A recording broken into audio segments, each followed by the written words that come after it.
देवी भागवत में बहुत सारे भस्म के विलक्षण तत्व बताए हैं, इसलिए मनुष्य को भस्म धारण करना चाहिए और स्त्रियों को अपने केवल मात्र गले के नीचे और कंठ में और चूड़ियों पर ही भस्म धारण करना चाहिए। अगर वो गृहस्थी है, लेकिन वो वानप्रस्थ और संन्यास में जब जाती है तभी वो मस्तक पे भस्म धारण कर सकती है। ऐसे भस्म की महिमा भगवान माता पार्वती को एक बार बताते हैं शिव को।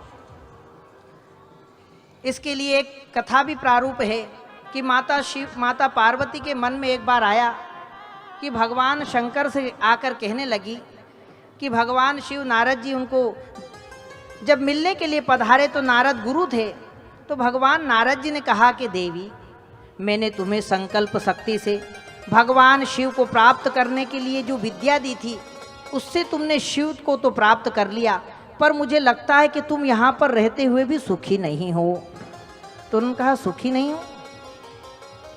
कहा कि मैं जब भी अब मिलने आता हूँ तो मैं देखता हूँ तुम जैसे विवाह के पूर्व जितने दिव्य रूप में रहती थी, हिमालय राज की कन्या होने के कारण कितने वस्त्र आभूषण तुम धारण करती थी, और देखो पार्वती, और अभी तो तुम्हारे अंग पर हमको एक भी रत्न नहीं दिखाई देते, एक भी स्वर्ण की वस्तुएं नहीं दिखाई देती। जब देखो गजरा पहन के रखती हो, पुष्पों की माला ही पहन के रखती हो।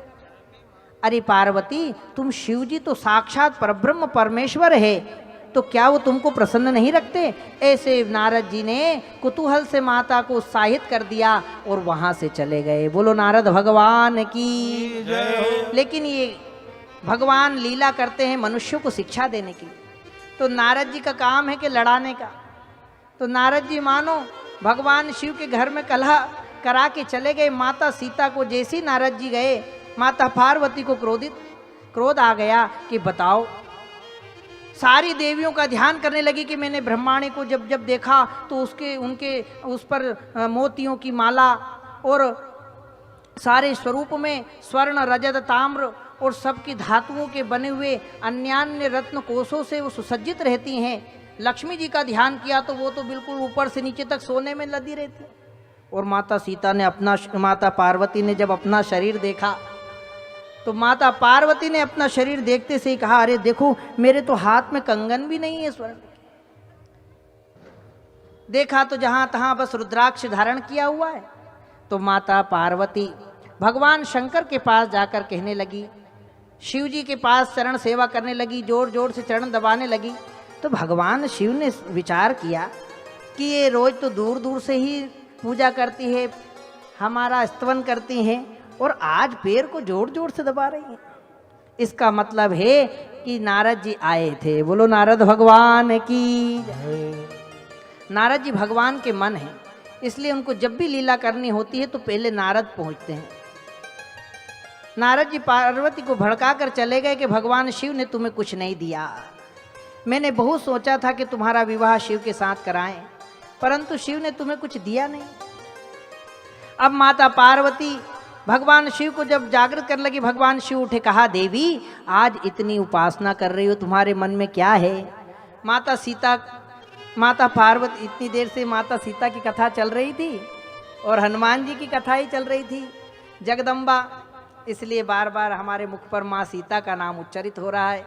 माता पार्वती जब शिव की सेवा करती रही तो भगवान शिव ने कहा, री आप हमारे वामांग में विराजित होकर अपना प्रश्न बताइए, क्योंकि तुम हमारी सेवा में लगी हो। माता जी को उठाया, बगल में बिठाया। माता पार्वती ने कहा, प्रभु एक बात बताऊं। बोले क्या? बोले मेरे मन में आपके प्रति प्रेम बहुत है, लेकिन क्या आप मेरी संतुष्टि नहीं चाहते? बोले क्या? तो आप मेरे साथ जरा ध्यान करो। बोले कहाँ का ध्यान करो?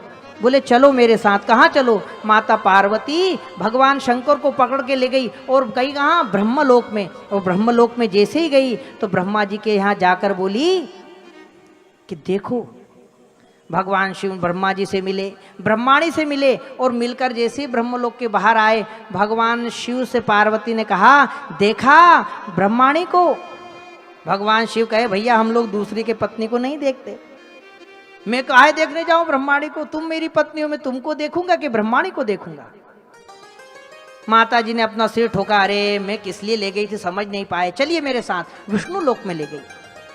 माता लक्ष्मी स्वर्ण आभूषणों से सुसज्जित बैठी थी। माता पार्वती शंकर को खींच खींच के ले गई। भगवान शंकर जैसे आए, दोनों ने उठ के स्वागत किया, सम्मान किया, और जैसे ही वहां से स्वागत सम्मान सब बातचीत कर कर और जब बाहर आए तो माता पार्वती ने फिर कहा, देखा लक्ष्मी को? भगवान शिव ने कहा, फिर वही बात आ गई, अरे हम काहे दूसरे की पत्नी को देखेंगे, भाई तुम हमारी पत्नी हो। तो माता पार्वती ने कहा, आपको ऐसे समझ, आप भोले भंडारी हो। बोलो शंकर भगवान की जय हो।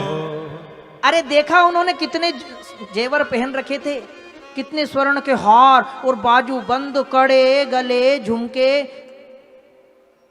बोले हाँ पहन तो शायद रखे थे, ऐसा तो इतना तो मैंने ध्यान नहीं दिया। भगवान शिव से कहने लगी, अब मुझे देखो। भगवान शिव के, तुम्हें तो हम देखते ही रहते, तुम्हें क्या देखें? अरे ये नहीं देखे, ये देखो कि मेरे गले में क्या है, बस रुद्राक्ष की माला। आपने मुझे कभी कुछ नहीं दिया। देखो सब अपनी अपनी पत्नियों को कितना स्वर्ण आदि पहना कर रखते हैं, कितने रत्न पहना कर रखते हैं, कितनी सुंदर वो दिखाई देती हैं, और आप मुझे कुछ नहीं पहनाते। और मैं कभी कभी आती भी हूं तो कहते हो कि ये भस्म लगा ले। अरे आपका भी शरीर इतना गौर वर्ण है, आप भी इतने सुंदर हैं, अगर थोड़े बहुत आप मुझे देते तो मेरे मन में भी आता कि चलो मैं भी अपने पति को कुछ ना कुछ दूं, तो मैं भी तो कुछ पहना ही देती। नहीं तो कर्पूर गौरम करुणावतारम, कर्पूर जैसा शरीर है और भस्म लपेट लपेट के पूरा काला कर रखा है, महाकाल बने हुए। अरे आप अच्छे, आपका तो मित्र है कुबेर। बोलो कुबेर महाराज की जय हो। तो आपके मित्र कुबेर महाराज हैं, तो उनसे क्यों ना थोड़ा सा सोना आदि रत्न आदि मांग लो, मैं भी पहन लूंगी और आप भी पहन लेना। भगवान शंकर ने कहा कि मित्र तो हमारा है, पर हमको ऐसे मांगने में शर्म आती है, हम क्या मांगे? अरे वो हमारा मित्र है, हमारा दास है, हमारा सेवक भी है।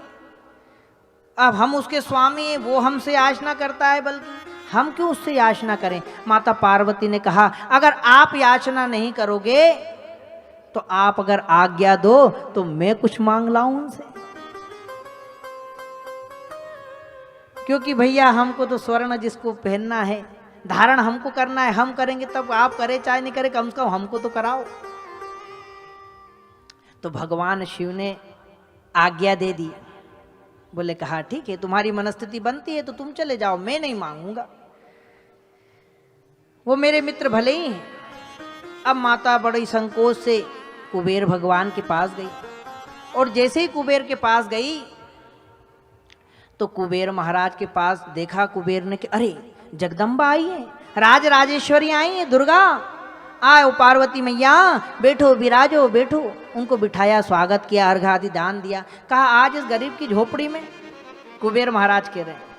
तो माता पार्वती कहने लगी, अरे कुबेर तुम गरीब हो जाओगे तो दुनिया का क्या होगा, तुम तो अमीरों के भी अमीर हो।